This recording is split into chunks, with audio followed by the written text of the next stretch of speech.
সম্মানিত হাজিরিন, আল্লাহ নবীর মোহাব্বত যদি আনতে হয় আল্লাহর কোরআনের দিকে দেখবো, কুনু মা'আস সাদিকিন, আল্লাহর নেক বান্দাদের সঙ্গী হয়ে যাও, আল্লাহর নেক বান্দাদের সাথী হয়ে যাও। আল্লাহর নেক বান্দাদের সঙ্গী হলে, আল্লাহর নেক বান্দাদের সাথী হয়ে গেলে কি পাবো? হাসান আল বসরি রাহমাতুল্লাহ আলাইহি বসরার জমিনে দাঁড়িয়ে ওয়াজ করছেন, বসরার মাটিতে ওয়াজ করছেন, এই বসরার লোকেরা আল্লাহর নেক বান্দাদের সঙ্গী হও, ভালো লোকেদের সঙ্গী হও। তোমরা কি জানো কিয়ামতের দিনে যখন বিচার হয়ে যাবে, জান্নাতীরা জান্নাতে চলে যাবে, জাহান্নামীরা জাহান্নামে চলে যাবে, এরপরে জান্নাতীরা বসবে একত্রিত হয়ে, তারা খোঁজ করবে তাদের পছন্দের লোক। আচ্ছা, অমুকের ছেলে অমুক কোথায়? তাদের মধ্যে এক বলবে, ওই ব্যক্তির আমল এত ছিল না, ওই ব্যক্তির আমল এত ছিল না, ওই ব্যক্তি জান্নাতে এসেছে। তার জান্নাতে আসার জন্য তার আমল যথেষ্ট ছিল না। ঈমান থাকলে জান্নাতে যাবে, ঈমানও নেই ঠিক মতন এবং আমলও নেই, তখন ওই জান্নাতি ব্যক্তি আল্লাহর দরবারে বলবে, আল্লাহ ওই লোক দুনিয়াতে আমাদের সাথী ছিল, আমাদের সঙ্গী ছিল, আল্লাহ ওই লোক যদি আমাদের সঙ্গে হতো বড় ভালো হতো। আল্লাহ বলবেন, জান্নাতীদের মনে কোনো দুঃখ থাকবে না, জান্নাতীদের মনে কোনো দুশ্চিন্তা থাকবে না, জান্নাতীদের মনের কোনো আকাঙ্ক্ষাকে মেটানো হবে না। জোরে বলুন। আল্লাহ বলুন, তোমাদের কোনো দুঃখ থাকবে না, যাও জাহান্নাম থেকে তোমার পছন্দের লোককে বার করে জান্নাতে নিয়ে এসো। আল্লাহ নবী দয়ার নবী নূর নবী বলেন, হাসান আল বসরি বলেন, জান্নাতি জাহান্নাম থেকে তার প্রিয় মানুষকে বার করে জান্নাতে নিয়ে আসবে। আর জাহান্নামীরা বলতে লাগবে, আজকে উমুকের ছেলে উমুককে জাহান্নাম থেকে বার করে জান্নাতে আনা হয়েছে, আজকে উমুকের ছেলে উমুককে জাহান্নাম থেকে বার করে জান্নাতে আনা হয়েছে। জাহান্নামীরা বলবে, যাকে বার করা হয়েছে সে কি তার বংশের কেউ হাফেজ ছিল? হাফেজ লোক তার বংশের লোককে জাহান্নাম থেকে বার করে জান্নাতে নিয়ে যাবে। জাহান্নামী বলবে, না, তার বংশের কেউ হাফেজ ছিল না। আবার কেউ বলবে, আচ্ছা ওর কি বংশে কেউ শহীদ ছিল, আল্লাহর রাস্তায় মরে গেছে, শহীদ হয়ে গেছে, ও কি শহীদ যে হবে সে জাহান্নাম থেকে জান্নাতে নিয়ে যাবে? বলা হবে না। তখন বলবে, কি তাকে জান্নাতে নিয়ে গেল? তাহলে কোন কাজ তাকে জান্নাতে নিয়ে গেল? তখন জাহান্নামীদের মধ্যে থেকে বলবে যে, ওই ব্যক্তি দুনিয়াতে এই নেক লোকেদের সঙ্গে ছিল, ভালো মানুষদের সঙ্গী হয়েছিল, আর ওই ব্যক্তি তাদেরকে আজ জাহান্নাম থেকে জান্নাতে সঙ্গে নিয়ে চলে গেছে। আল্লাহর বান্দা কোরআনের আয়াত পড়েন, ফামা লানা মিনাশ শাফিঈন ওয়ালা সাদীকিন হামীম। জাহান্নামীরা জাহান্নামে কোরআনের ওই আয়াত পড়বে, হায় হায় আজ আমাদের জন্য কোনো সুপারিশকারী নেই। ফামা লানা মিনাশ শাফিঈন, আজকে আমাদের কোনো সুপারিশকারী নেই, আজকে আমাদের জন্য কেউ জান্নাতে নিয়ে যাওয়ার আহ্বানকারী নেই। ওয়ালা সাদীকিন হামীম, আজকে আমাদের জন্য কোনো ভালো বন্ধু নেই, আজকে আমাদের জন্য কোনো নেক বন্ধু নেই।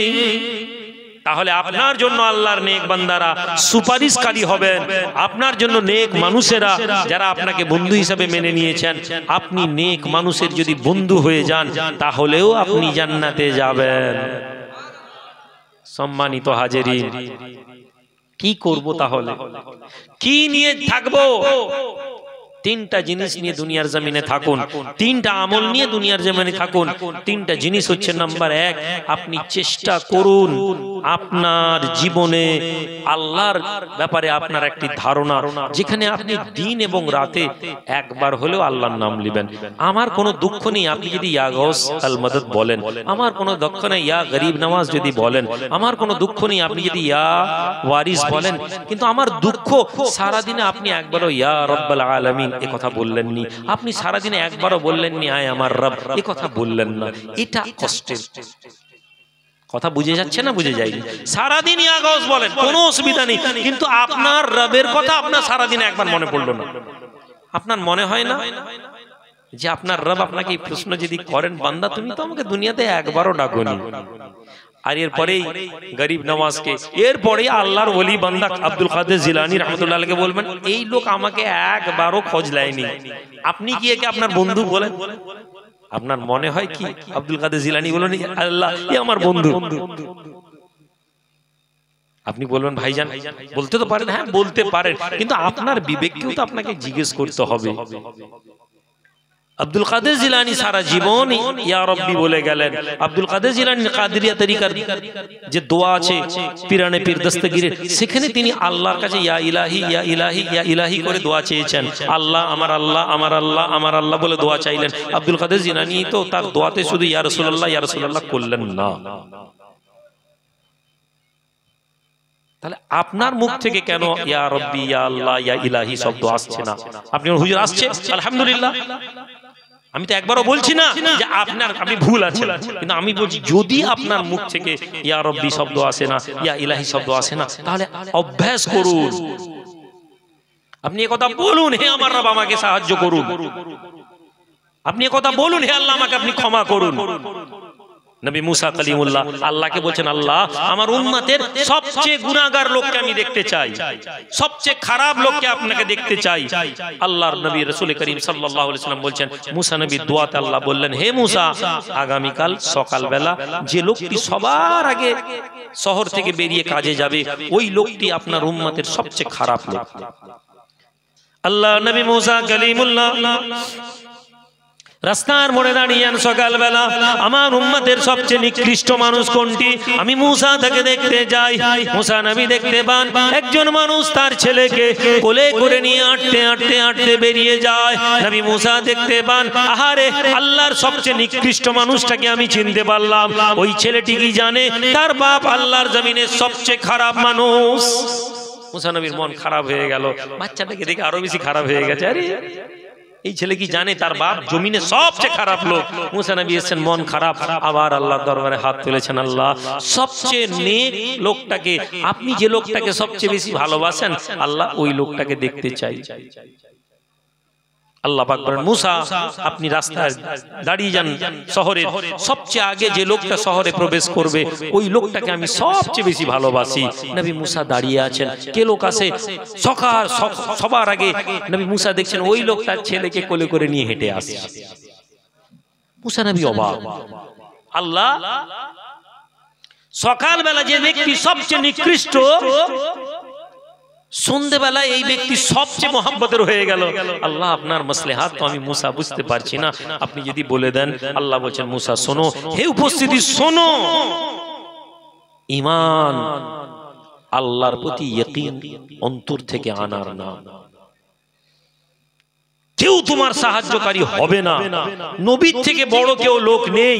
কিয়ামতের দিনে রাসূলুল্লাহ উম্মতি উম্মতি করবেন, আপনার পীর ওলি আউলিয়া সবাই যে যার পছন্দের লোককে নিয়ে জান্নাতে চলে যাবেন। আপনার গ্যারান্টি নেই যে আপনি যাকে পছন্দ করেন তিনিও আপনাকে পছন্দ করেছেন কিনা, এর গ্যারান্টি নেই। এর গ্যারান্টি আছে ভাই? আমরা গ্যারান্টি দিতে পারবো বড় পীর আব্দুল কাদের জিলানী আমাদেরকে মহব্বত করবেন, এর গ্যারান্টি দিতে পারবো? আমরা বলছি আমরা বড় পীর সাহেবকে মহব্বত করি, দেখা গেল তিনি বললেন, আরে তুমি নামাজই পড়তে নি তো তুমি আবার কিসের মহব্বত? এই তুমি তো দাঁড়িয়ে রাখোনি, তোমাকে কি তুমি আমাকে কি মানতে? তিনি যদি বলেন, কিন্তু আপনি আপনার রবকে যদি মানেন, সবাই সবার লোককে নিয়ে যাবে, আমার নবী উম্মতি উম্মতি করবেন। রাসূলুল্লাহ থেকে কোনো মানুষ তো বেশি ভালোবাসতে পারে না। সেই নবীকে আল্লাহ বলবেন, নবী আপনি যাকে চাইবেন তাকে জাহান্নাম থেকে বার করে জান্নাত নিয়ে চলে যাবেন। নবীজি বেছে বেছে বেছে বেছে জান্নাতে নিয়ে যাবেন। এরপরে আল্লাহ বলবেন, নবী আপনি সন্তুষ্ট? আমার নবী বলবেন, আল্লাহ আমি সন্তুষ্ট। নবীও খুশি হয়ে যাবেন, আমার রাসূলও খুশি হয়ে যাবেন। তারপরেও নবীর উম্মত জাহান্নামে পড়ে থাকবে। হতে পারে সেই পড়ে থাকা লোক আপনি হতে পারে, গ্যারান্টি নেই। আল্লাহ বলবেন, হে নবী এবার আমার বাড়ি, জোরে বলুন। নবীও যে লোককে চিনতে পারবেন না, নবীও যে উম্মতকে জানতে পারবেন না, আল্লাহ পাক ওই লোককে বার করবেন আর বলবেন, যাও আমি তোমাদেরকে জান্নাত দিলাম। তাহলে সর্বোচ্চ ভালোবাসা কোথায় হতে পারে? সর্বোচ্চ মোহাব্বত কোথায় হতে পারে? আমার ভাই, আজ আমাদের সর্বোচ্চ মোহাব্বত কোথায়? আমরা নিজেকে প্রশ্ন করি, আমার সর্বোচ্চ মোহাব্বত কার কাছে আছে? পীর যদি বলে দেয় খালি গায়ে গিয়ে পুকুরে ডুব মার রাত্রি 12টায়, আমরা গিয়ে ডুব মারছি, আর আল্লাহ বলছেন আমি তোমার জন্য নামাজ পাঠিয়েছি, আপনি নামাজ পড়েন না। পীর যদি বলেন তোর 1 বিঘা জায়গা আমাকে দিয়ে দে, আমি এখানে একটা খানকা বানাবো, আপনি আপনার 1 বিঘা জায়গা চোখ বন্ধ করে দিয়ে দেন, হুজুর আপনি বলেছেন আর কোনো অসুবিধা নেই। আল্লাহ বলছেন তুমি মিথ্যা বলো না, আপনি সারা দিন মিথ্যা বলছেন। পীর যদি বলেন তোর ব্যবসার এই লোকটাকে একটা পার্টনার বানিয়ে নে, আপনি পার্টনার বানিয়ে নিচ্ছেন, আল্লাহ বলছেন তুমি তোমার মুসলমানকে তুমি গালি দিও না, আপনি সারা দিন গালি দিচ্ছেন। তাহলে আপনি বুঝুন আপনি কেমন মুসলমান। আর আল্লাহকে কেন আমরা আমাদের অন্তরের মধ্যে নিয়ে আসবো? নবী মুসাকে আল্লাহ বলছেন, হে মুসা শোনো, আমার বান্দা যখন সকালবেলা বেরোচ্ছিল আমি ওর প্রতি অসন্তুষ্ট ছিলাম। ওই ছেলেকে নিয়ে আমার বান্দা হেঁটে যাচ্ছে, কোলে করে তার ছেলে যাচ্ছে একটা জঙ্গলের ভিতর দিয়ে। ওই ছেলে তার বাপকে বলছে, আব্বা এই জঙ্গলটা কত বড়? বাপ জবাব দিচ্ছে, বাবা জঙ্গলটা অনেক বড়। আল্লাহর বান্দা নবী মুসা, আল্লাহর দরবার থেকে জানানো হয়, মুসা শুনেন। ওই ছোট্ট ছেলেদার বাবাকে বলে, আব্বা এই জঙ্গলের থেকে আরো কিছু বড় আছে কিনা? বলতে লাগে, হ্যাঁ বাবা এই জঙ্গলের থেকে বড় আছে। এই জঙ্গলের থেকে বড় হচ্ছে এই দূরের পাহাড়গুলো। হে নবী মুসা, আমার বান্দা তার ছেলেকে দেখাচ্ছিল দূরের পাহাড়গুলো। ছেলে দেখে আর বাবাকে প্রশ্ন করে, বাবা এই পাহাড়গুলোর থেকে বড় কিছু আছে কিনা? ওই বান্দা বলতে লাগে, হ্যাঁ আমার ছেলে এই পাহাড়ের থেকে বড় হচ্ছে আসমান। এই আসমান হচ্ছে পাহাড়ের থেকেও অনেক বড়। ওই ছোট্ট ছেলে আবার প্রশ্ন করে, আব্বা এই পাহাড়ের থেকে বড় হচ্ছে আসমান, এই আসমানের থেকে বড় কিছু আছে নাকি? মুসা তার ছেলে যখন তাকে এই প্রশ্ন করেছে, হে নবী মুসা আমি দেখলাম ওর চোখের কোণে পানি এসে গেছে। বান্দার চোখের কোণে পানি। আমি আল্লাহ ওদের পিতা পুত্রের কথা শুনছিলাম।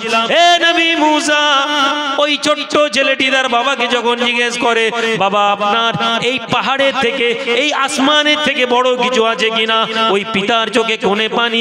আর ওই পিতা বলতে লাগে, বাবারে আসমানের থেকে যদি বেশি কিছু থাকে, আসমানের থেকে যদি বড় কিছু থাকে, হে আমার ছেলে জেনে নাও ওই বড়টা হচ্ছে আমার গুনাহ। আমার গুনাহটা আসমানের থেকেও বড়। ও চোখের করে পানি। মুসা আমি শুনছিলাম ওদের পিতা পুত্রের কথা। আপনি মনে করছেন আল্লাহ আপনার কথা শুনেননি? আপনি চা দোকানে বসে একটা বাজে কথা বলে দিলেন, আপনি মনে করছেন এটা কোনো পাপ না। আল্লাহ বলছেন আমি তোমার প্রত্যেকটা খবর রাখি। ইন্নাল্লাহা খাবীরুম বিমা তা'মালুন। আল্লাহ সব কিছুর খবর রাখেন, তোমরা যাই করো না কেন। আপনি ভালো কাজ লোক দেখিয়ে করেন, আপনি অন্ধকারে ভালো কাজ করেন না, লোক চক্ষুর বাইরে ভালো কাজ করেন না। আপনি জেনে রাখুন লোক দেখিয়ে ভালো কাজ করছেন, কেউ দেখছে না, তখন যদি ভালো কাজ করেন এই ভালো কাজের সম্মান আল্লাহ বেশি রেখেছেন। সবার সামনে আপনি রাস্তায় ঝাঁটা দিচ্ছেন, সপ্তাহে একদিন ছবি উঠছে, খুব ভালো লোক ভাই, খুব সমাজসেবী লোক ভাই, খুব নেক লোক ভাই, ভালো লোক। রাতের বেলা সন্ধ্যাবেলা হেঁটে যাচ্ছেন, রাস্তায় একটা পিন পড়ে আছে, আপনার মনে হয়নি পিনটা তুলে ফেলে দিই, আপনি হেঁটে চলে গেলেন। কিন্তু আপনি যদি ওইখানে কেউ নেই কিন্তু আস্তে করে পিনটা তুলে ফেলে দিতেন, আপনি জেনে নিন আপনার ঈমানের উপরে আপনি আমল করতেন। কিন্তু আমরা করতে পারি না, কেননা আমাদের বিশ্বাসের মধ্যে এটা নেই যে আল্লাহ আমাদেরকে সব সময় অবজারভেশনে রেখেছেন। কিরামান কাতিবিন ইয়ালামুনা মা তাফআলুন। তা সম্মানিত ফেরেশতারা সব সময় কম্পিউটার যেমন রেডি হয়ে থাকে, কম্পিউটারের থেকেও তীক্ষ্ণ কিরামান কাতিবিন বসে আছেন। যা বলছেন, যা দেখছেন, যা করছেন সঙ্গে সঙ্গে লেখা হয়ে যাচ্ছে। ভালো কাজ অজান্তে করুন। ওই লোক তার ছেলেকে বলতে লাগলো, বাবা আসমানের থেকে বেশি যদি কোনো কিছু থাকে সেটা হচ্ছে আমার গুনাহ, আমার অপরাধ। আমি এত গুনাহ করেছি যে আসমানের কিনারা শেষ হয়ে যাবে কিন্তু আমার গুনাহ শেষ হবে না। এটা তার নিজস্ব অবজারভেশন বলছে, মানে সে বুঝতে পেরেছে আমি এত গুনাহ। হে মুসা এই বাচ্চা ছেলে তার পিতার দিকে তাকায় আর বলে, আব্বা এই দুনিয়ার জমিনে আপনার গুনার থেকে বড় কিছু আছে কিনা? মুসা শুনে নাও, আমার বান্দাই কথা শোনার সঙ্গে সঙ্গে আমার বান্দার চোখে পানি। আমার বান্দা বলতে লাগে, হে আমার ছেলে আল্লাহর জমিনে আমার গুনাহ থেকে যদি বেশি কিছু থাকে তা হচ্ছে আল্লাহর দয়া। জোরে বলা যাবে না? জোরে বলা যাবে না? আল্লাহু আকবার, ইয়া রাসূলুল্লাহ। ঠিক একদিনের রোগ সারবে।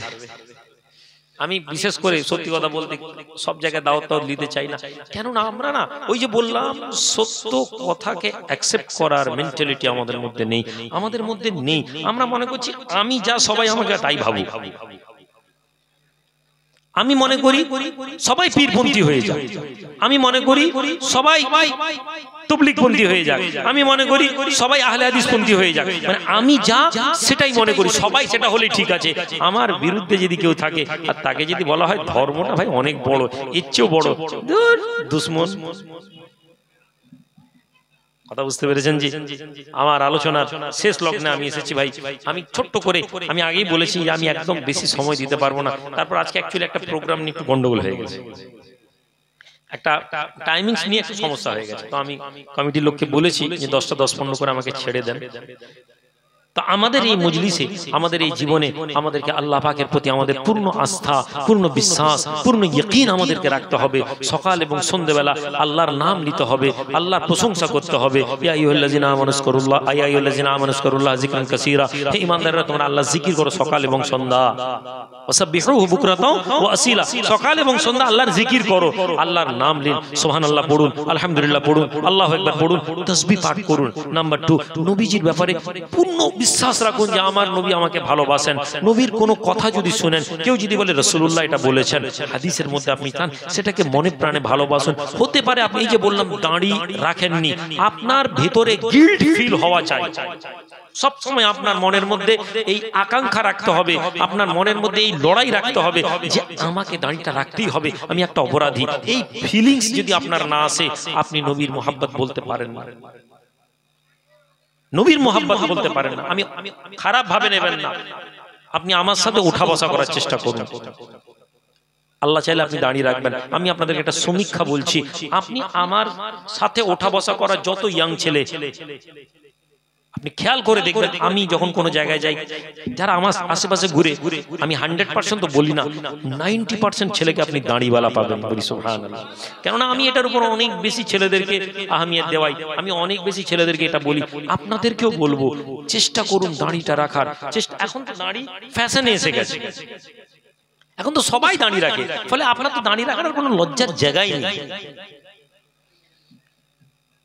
এখন তো দাঁড়িয়ে রাখার কোনো বিষয় নেই। বড় বড় প্লেয়ার, ক্রিকেটার, ফুটবলার সব দাঁড়িয়ে রাখছে, তাহলে আপনাকে কিসে আটকে দিল দাঁড়িয়ে রাখা?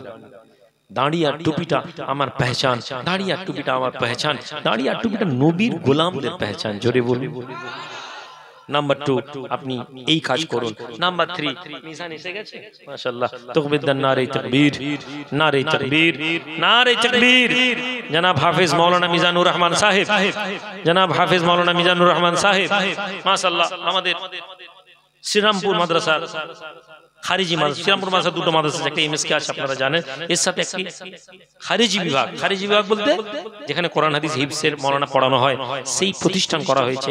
আমি আবেদন করব আপনারা আপনাদের ছেলেগুলোকে, যারা একটু অর্থনৈতিক দিক দিয়ে কমজোর আছেন, যে অনেক বড় স্কুলে বড় মাদ্রাসায় পড়াতে পারবো না, আমি আবেদন করব আপনারা এই শ্রীরামপুর মাদ্রাসা পড়ান। এই মাদ্রাসাটা আমি দায়িত্ব নিয়ে চেষ্টা করছি কাজ করার, আপনারা এই মাদ্রাসায় ছেলেদেরকে পড়াবেন।